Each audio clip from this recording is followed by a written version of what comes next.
Setia. Sifat yang diinginkan pada seseorang ialah kesetiaannya. Amsal 19 ayat 22. Kesetiaan di zaman now sering dikatakan sebagai sudah menjadi barang langka. Tidak mudah memang didapati orang yang memiliki sifat setia. Terbukti dengan telah banyaknya terjadi berbagai kasus penyelewengan di berbagai sektor, dalam pekerjaan, rumah tangga, bahkan juga dapat terjadi dalam pelayanan. Perselingkuhan pasangan yang resmi atau yang belum resmi, baik yang terselubung ataupun yang dengan nyata-nyata telah dilakukan dengan bermacam dalih dan macam alasan. Apapun alasannya, ketidaksetiaan tidak dapat dibenarkan. Karena ketidaksetiaan juga otomatis menunjukkan karakter ketidakjujurannya. Jika seseorang sudah mendua hati dan tidak setia lagi kepada pasangannya, maka akan mudah memicu dan menimbulkan kebencian, kecurigaan di antara mereka. Sehingga akan dengan gampang membanding-bandingkan atau mengorek-ngorek kesalahan kekurangan di masa lalu hingga berubah hatinya dan mulai mengabaikan dan tidak lagi dengan sepenuh hati mau melayani pasangannya sebab telah terbagi hatinya. Dan itu akan mudah timbul ketidakpuasan di antara mereka. Maka dapat dibayangkan hubungan yang sebaik, seindah, semanis apapun awalnya dan kebersamaan yang sudah dibangun sekian lama pun akan retak dan semakin mudah rusak. Apalagi bila sifat tidak setia atau naluri untuk mengkhianat atau menyeleweng itu sudah menjadi kambuhan dan bisa muncul lagi. Karena itu sudah menjadi habit dan dianggap wajar dalam pandangannya sendiri dan hal biasa saja baginya. Kepekaannya menipis dan akan semakin parah jika menjadi tidak makin peduli dengan etika atau status yang disandangnya. Menjadi cuek, tidak peduli dengan pandangan buruk atau negatif orang lain. Yang penting diri sendiri terpuaskan. Bahkan dia bisa nekat membohongi pasangannya, yaitu istri atau suaminya. Miris sekali. Sepatutnya orang Kristen memiliki karakter setia, sebab kesetiaan itu benar-benar suatu yang sangat diharapkan dan didambakan menjadi bagian dari karakter seseorang. Karena setia adalah salah satu dari buah roh. Galati 5 ayat 22. Tetapi buah roh ialah kasih, sukacita, damai sejahtera, kesabaran, kemurahan, kebaikan, kesetiaan. Orang percaya yang menyatakan kehidupannya dipenuhi dengan Roh Kudus seharusnya dapat menunjukkan dan menghasilkan buah kesetiaan dalam hidupnya. Terlebih bila seseorang ada dalam pelayanan, figur sebagai gembala, pemimpin jemaat, sebaiknya dapat memberikan keteladanan yang baik dalam hal kesetiaan. Sebab bila sudah menunjukkan karakter tidak setia, akan mudah membuat orang lain menjadi tidak respek. Lagi, jika sudah terlanjur menjadi perbincangan buruk, maka semua menjadi tidak berarti lagi. Sebaik apapun pelayanannya hanya akan menjadi cibiran. Bila orang telah melihat karakter dan perilaku yang tidak sesuai dengan apa yang sering dikotbahkannya, hilang sudah kepercayaan, juga urapan. Jangan sampai menodai nama baik reputasi sendiri dan menimbulkan kesan dan penilaian buruk orang lain. Terlebih bila dirinya selaku hamba Tuhan, pelayan Tuhan, atau seorang gembala, itu akan lebih mengecewakan jemaat dan rekannya sejawat, terlebih lagi Tuhan. Sikap tidak setia tidak dapat ditolerir dan dipandang remeh, sebab dari ketidaksetiaan seseorang bisa menimbulkan berbagai dampak buruk di dalam pelayanan, dalam pekerjaan, atau dalam suatu hubungan baik dengan orang lain, juga terutama dengan keluarga, di dalam keluarganya. Orang yang tidak setia cenderung akan mengabaikan komitmen bersama di awal kesepakatan. Apapun bentuk ketidaksetiaan sudah menjelmakan pengkhianatan dan itu merusak kepercayaan. Selanjutnya menghancurkan keharmonisan serta menimbulkan berbagai kecemburuan dan kecurigaan. Ada juga sih yang mungkin masih berbesar hati memaafkan pasangannya yang mengkhianat meski akan tetap membekas diingatan dan sangat begitu melukai dalam hatinya. Sebab ketidaksetiaan sangat menodai komitmen bersama. Tidaklah akan mudah membangun kembali hubungan yang telah dirusak oleh pengkhianatan dan penyelewengan. Jangan menorehkan sejarah hitam dalam pelayanan, sebab segala tindak laku, tindak tanduk dan perilaku kita seperti suratan terbuka yang dengan mudah akan dapat dilihat dan dibaca oleh orang lain.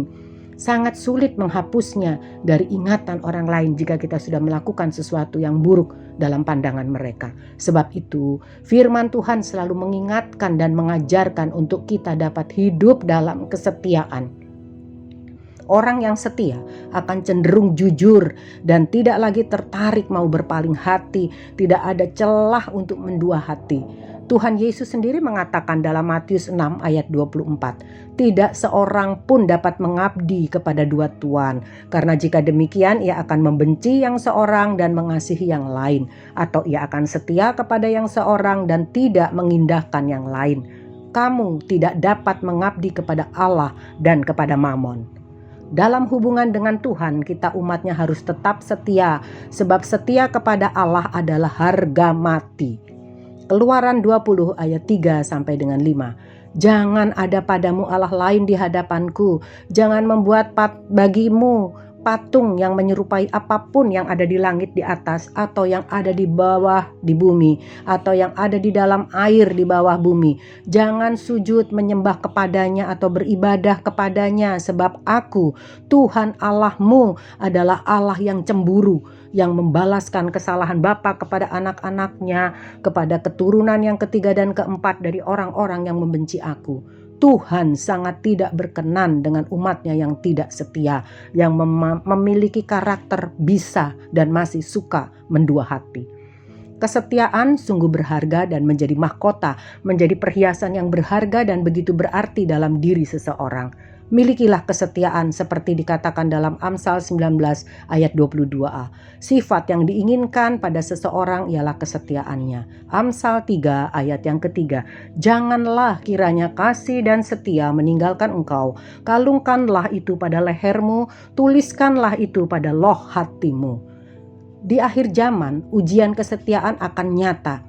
Kita semua akan teruji. Meski kita mengerti akan datang masa yang sangat sukar, sulit untuk mempertahankan iman percaya kepada Kristus. Sebab antikris telah menentukan berbagai ancaman, berbagai bentuk intimidasi dan hukuman bagi yang melawan dan bertahan dalam iman, dan yang tetap setia sampai mati. Inilah yang akan terjadi pada saat antikris memerintah dan menguasai dunia. Wahyu 13 ayat 4 hingga 8.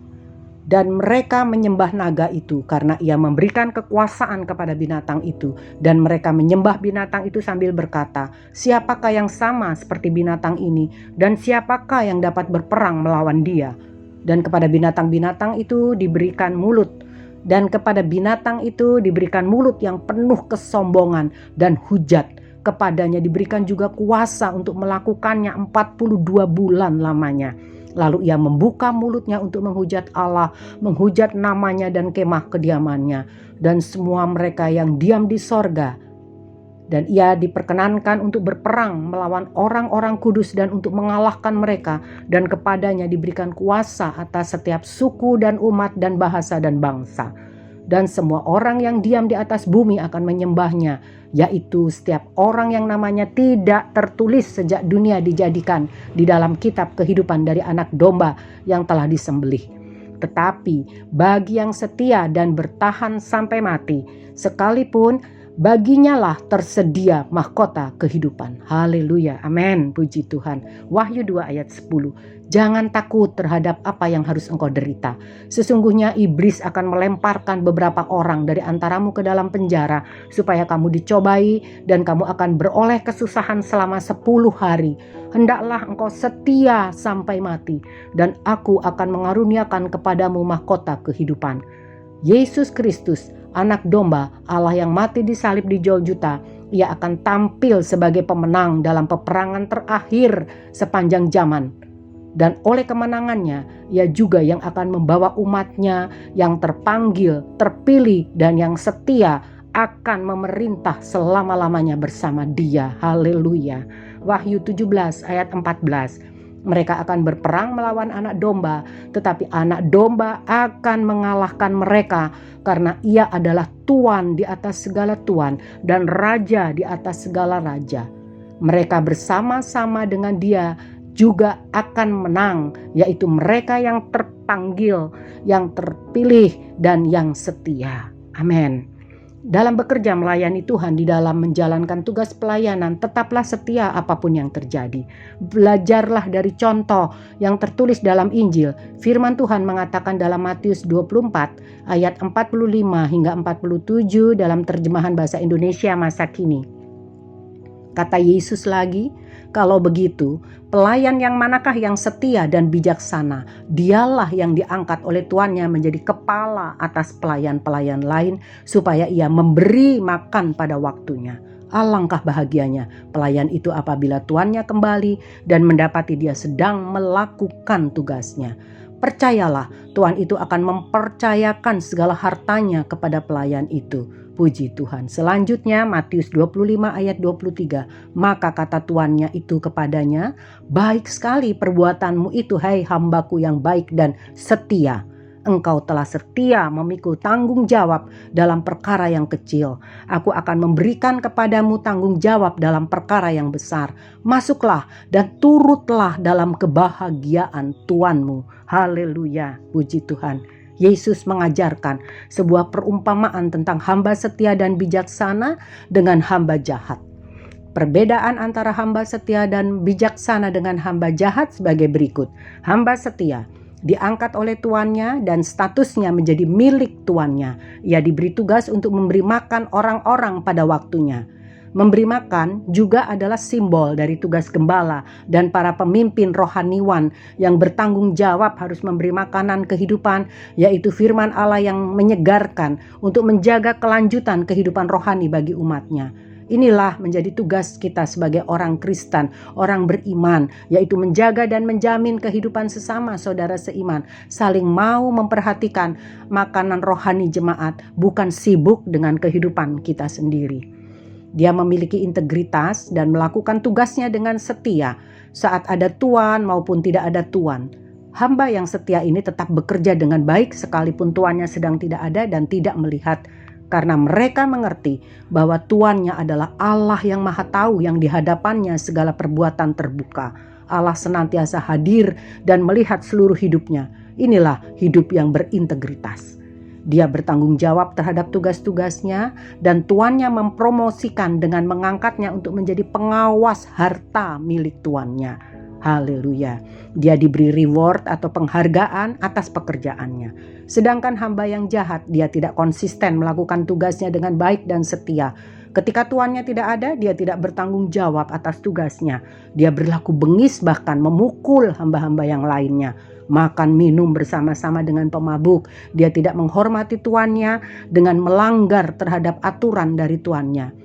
Hamba yang tidak sadar bahwa tuannya akan segera kembali. Dia akan menjadi penguasa yang sembrono. Hidupnya akan berlaku sembrono. Dia akan menyalahgunakan tugasnya dan jabatannya dan bertindak ingin mengambil alih kekuasaan tuannya. Dia menganggap dirinya setara dengan tuannya itu. Dan ketika mulai lelah dan jenuh, tidak lagi sabar menanti tuannya pulang, akhirnya ia tidak lagi mampu menguasai atau menahan dirinya dan mulai menindas hamba-hamba lain yang lebih lemah. Dia mulai berambisi mau menjadi sama dengan tuannya dan bertindak sewenang-wenang dan menyalahgunakan tanggung jawabnya dan hanya memuaskan kesenangan dirinya, mulai berpesta pora dan mabuk-mabukan dan mengabaikan orang-orang yang seharusnya diawasinya dan menjadi tanggung jawabnya. Dia mulai berpikir, meragukan dan tidak lagi percaya bahwa tuannya akan segera kembali. Dia tidak berjaga-jaga, sebab itu dia dibinasakan oleh tuannya pada hari yang tidak disangkanya, dan dia harus mau menerima konsekuensi atau hukuman atas pelanggarannya. Dari perumpamaan ini bisa kita gali kualitas hidup seorang hamba dan tugasnya. Dikatakan hamba dalam kisah ini sebagai seorang yang setia dan bijaksana. Dua hal ini harus ada bersama-sama, tidak bisa dipisahkan, karena yang satu akan memperkaya yang lain. Dengan kebijaksanaan, maka nilai kesetiaan tidak menjadi sebuah ketaatan buta. Sebaliknya, bijaksana bergandengan kesetiaan, maka ada suatu harmonisasi dalam karakter. Puji Tuhan. Ukuran setia dan bijaksana dilihat dari tanggung jawab terhadap tugas yang diberikan oleh Tuan sampai tugas itu selesai dan tuntas dikerjakan. Setia dan bijaksana diukur dari hasil akhir tugas yang diberikan Setia dan bijaksana tidak bergantung pada ada tuan atau tidak ada tuan, tetapi kepada tanggung jawabnya melakukan tugasnya dengan setia. Tidak memilih pekerjaan kecil ataupun besar, semua dilakukan dengan kadar kesetiaan dan tanggung jawab yang sama. Hamba setia kepadanya akan dipercayakan menjadi pengawas atas segala milik tuannya karena harga kesetiaannya. Dia bekerja dengan rajin karena mengerti dan menyadari tuannya akan kembali pada waktu yang tidak diduga dan tidak diketahuinya. Kembalinya sang tuan itu akan membuat dia mendapatkan pujian dari tuannya karena pekerjaan yang telah dikerjakannya dengan penuh tanggung jawab, dan sekaligus dia akan mendapatkan kepercayaan lebih besar lagi dari tuannya. Dia akan dipercayakan melakukan pekerjaan-pekerjaan yang lebih besar dari apa yang telah dilakukannya. Puji Tuhan. Kesetiaan adalah etos hidup dan sepatutnya menjadi prinsip pelayanan dan kerja orang Kristen. Kepada murid-murid diberikan peringatan untuk menjadi setia kepadanya. Setia dan sungguh-sungguh bertanggung jawab karena sadar bahwa Tuhan akan segera kembali dan menuntut pertanggungan jawab dari para murid-muridnya, para hambanya, para pengerjanya. Seperti itulah seharusnya orang Kristen hidup. Sadar bahwa apapun yang dia lakukan akan dinilai oleh Allah. Yang setia akan mendapatkan upah dari Allah, yang tekun akan mendapatkan bagiannya, yang menantikan Tuhan dengan berjaga-jaga dan tetap setia serta bertanggung jawab akan mengerjakan tugas pelayanannya, dan dia akan mendapatkan pujian, penghargaan dan upah pada saat kedatangan Yesus kedua kali nanti. Jumlah waktu, kesempatan yang sama dimiliki oleh setiap manusia. Tidak ada yang lebih dan tidak ada yang kurang. Waktu akan terus berjalan maju, tidak ada yang dapat menunda dan menghentikannya. Suatu ketika, waktu ini akan habis, kesempatan tidak ada lagi. Dalam kurun waktu saat ini, Tuhan Yesus mempercayakan tugas kepada murid-muridnya. Ia ingin agar waktu yang diberikannya itu dapat dimanfaatkan untuk mengerjakan tugas yang telah dipercayakannya. Suatu hari, ia pasti datang kembali dan menuntut pertanggungjawaban dari hamba-hambanya. Hamba yang setia diberikan pahala atau upah, sedang hamba yang jahat akan dihukum dalam penderitaan kekal. Ini menjadi contoh untuk memperingatkan orang-orang Kristen yang juga mengabaikan fakta bahwa Tuhan akan datang kembali. Orang-orang Kristen yang tidak menjalani hidup dengan tanggung jawab dan setia dalam tugas pelayanannya, terlebih tidak setia kepada Tuhan dan masih suka mendua hati, hanya memuaskan kesenangan diri sendiri. Orang-orang Kristen yang lalai dan lupa bahwa dia harus mempertanggungjawabkan semua hal pekerjaannya kepada Tuhan. Siapapun kita, jikalau kita adalah pengikut Kristus, kita adalah hamba-hamba yang dipercayakan oleh Tuhan kita atas seluruh harta yang Dia miliki. Jika kita hanyalah hamba, berarti kita sedang menangani apa yang bukan menjadi milik kita. Kepada kita hanya dipercayakan apa yang menjadi milik Tuhan. Jangan menjadi sama dengan dunia yang akan segera dibinasakan oleh Tuhan. Jangan tertarik dengan apa yang dunia ini senangi. Jangan ingin akan apa yang dunia ini inginkan. Hasil akhir mereka menentukan apakah mereka diberkati dan memperoleh kehidupan atau dibinasakan dan merasakan ratapan dan kertakan gigi selama-lamanya. Menjadi pelayan Tuhan yang berkenan kepada Tuhan berarti kita harus memiliki kesungguhan hati kepada Tuhan. Tidak setengah-setengah atau suam-suam kuku seperti jemaat di Laodikia. Pelayanan kita harus dapat dinikmati oleh Tuhan. Sekali lagi saya katakan, pelayanan kita harus dapat dinikmati oleh Tuhan. Bukannya malah ditolak atau dimuntahkan oleh Tuhan. Kesetiaan kita tidak ditentukan dari hal-hal yang kita pernah lakukan, tetapi apa yang terus dan tetap konsisten kita lakukan hingga saat ini dan seterusnya. Tuhan ingin kita menjadi hamba-hambanya yang setia sampai kedatangannya kelak. Karena itu, lakukanlah tugas pelayanan dengan baik sambil membangun keluarga yang berkenan kepada Tuhan. Tetaplah miliki kemurnian iman, hidup dalam kebenaran, dan bersandar pada Roh Kudus. Tuhan pasti akan membawa kita pada keselamatan yang sempurna. Amin. Puji Tuhan. Tuhan Yesus memberkati kita semua.